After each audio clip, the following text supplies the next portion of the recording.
طالبانو په شیرپور کې د ټوکو جنرال عبدالرشید دوستم کور او تعمیر ړنګ کړی او ځمکه یې دولت ته سپارلې. نن مازدیګر د کابل ښار په شیرپور سیمه کې طالب چارواکو د ملي ځواکونو په مرسته د جنرال دوستم په شمول د یو شمېر پخوانیو چورونکو مافیایي کړی وو کورونه ړنګ کړي دي.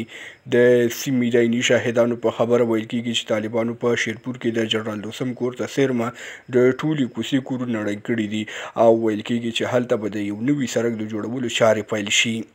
افغان ولس په حواله رسنیو د طالب چارواکو یاد کار ستایل او له حکومت غوښتنه کوي چې پر ځای باید د صنعت او تجارت لپاره یو ستر کارځای جوړ شي چې د غریب وطن غریب ولس ته پکې د کار کولو زمینه برابر شي.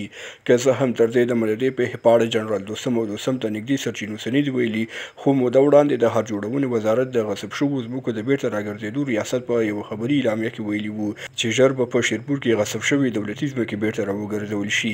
شیرپور د اقتصاد او صنعت له پلوه ډېره پیاوړې او مهمه ځوله ده او جنرال دوستم کابو شل کاله غصب کړي وو چې پکې هر ډول مرداري او رذالت له همدې ځایه کوه. هیوادوال د اسلامي امارت له ورته کړنو ډېر خوښ دی او تمه لري چې په شیرپور کې به هم یوه ستره دولتي دستګاه فعاله شي چې د اقتصاد په وده کې به مهم رول ولوبوي.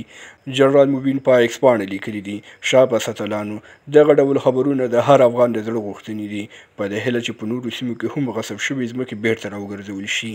له ملتیا مو نړۍ مننه، شیر او سبسکرایب مو هېر نشي. تر بیا ښې چارې.